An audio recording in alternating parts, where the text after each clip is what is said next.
जय हिंद, जय भारत। दोस्तों, आज हम मध्य प्रदेश की कुछ महत्वपूर्ण व्यक्तित्वों की समाधियां और मकबरे देखेंगे, समझेंगे और उन्हें देखकर, समझकर याद करने का प्रयास करेंगे।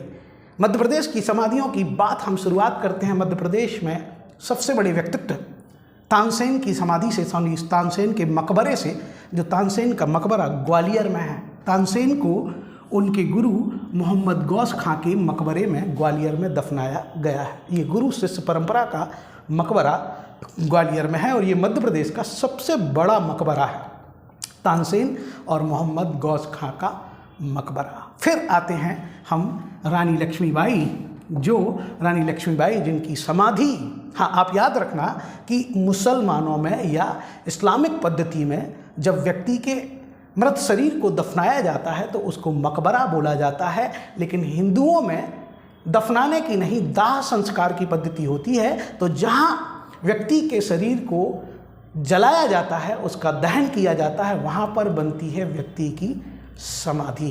कभी कभी अस्थियों को भी वहाँ कहते हैं दफना दिया जाता है, लेकिन जहाँ सामान्यतः दहन व्यक्ति का होता है, अंत्येष्टि जहाँ होती है, अंतिम संस्कार जहाँ होता है, वहीं बनती है व्यक्ति की समाधि। रानी लक्ष्मीबाई की समाधि ग्वालियर के फूलबाग में है और रानी लक्ष्मीबाई के साथ ही उनकी सहयोगी झलकारी बाई की समाधि भी मिलती है। ध्यान रखना, रानी लक्ष्मीबाई के साथ झलकारी बाई की समाधि भी मिलती है। हम फिर देखते हैं शिवपुरी, जो कि मध्य प्रदेश में समाधियों का शहर कहलाता है। भले ग्वालियर समाधियों के लिए, मकबरों के लिए चर्चित हो, लेकिन मध्य प्रदेश में शिवपुरी को समाधियों का शहर कहा जाता है।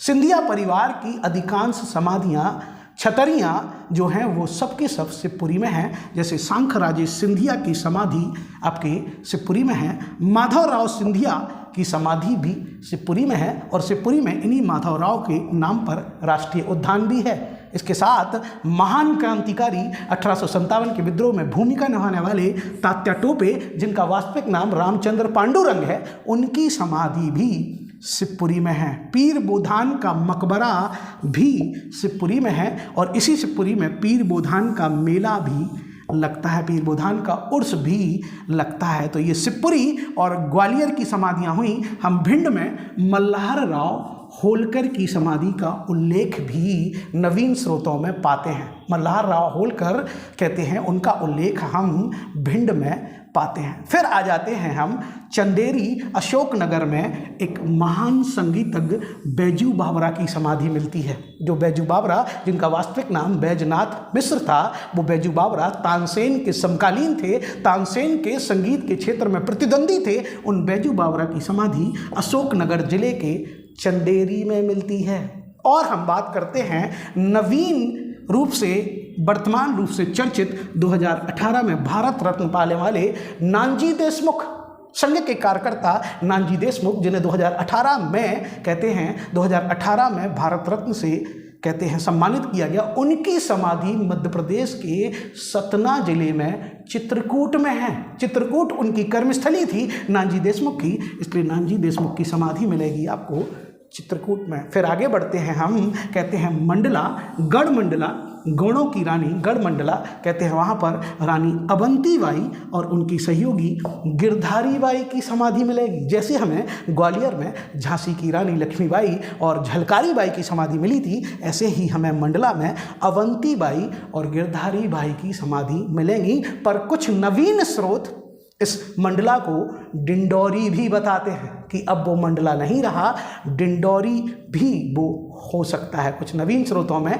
डिंडोरी का उल्लेख भी मिलता है। अब हम बात करते हैं अकबर से संघर्ष करने वाली गौड़ों की रानी, रानी दुर्गावती की, जो अकबर की सेना से लड़ते लड़ते जबलपुर के निकट बरेला ग्राम में कहते हैं जिनके दाह संस्कार किया गया था।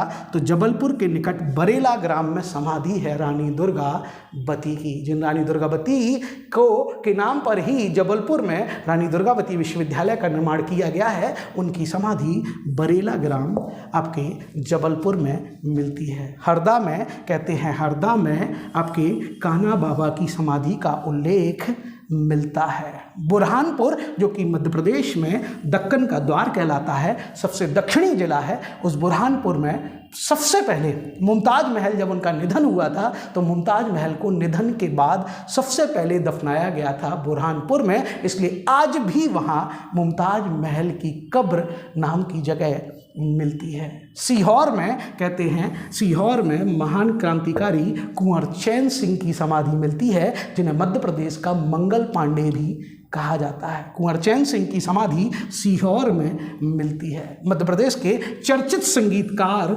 भारत में अपनी प्रतिभा का कहते हैं झंडा गाड़ने वाले किशोर कुमार जो खंडवा से थे, खंडवा में ही उनका जन्म है और खंडवा में ही उनकी समाधि है, तो खंडवा में समाधि है किशोर कुमार की। अब हम बात करते हैं खरगोन, जहाँ रावरखेड़ी में बाजीराव प्रथम, सबसे चर्चित पेशवा बाजीराव प्रथम की समाधि रावरखेड़ी खरगोन में मिलती है। और खरगोन के ही महेश्वर में होलकर महारानी अहिल्याबाई होलकर की समाधि मिलती है। इस समाधि का उल्लेख कम पुस्तकों में मिलता है, तो महेश्वर खरगोन में है अहिल्याबाई होलकर की समाधि। मांडू को तो हम जानते ही हैं कि हुशंग शाह का मकबरा मांडू में है, शहाबुद्दीन औलिया का मकबरा नीमच में है। यहाँ शहाबुद्दीन औलिया का उर्स भी लगता है,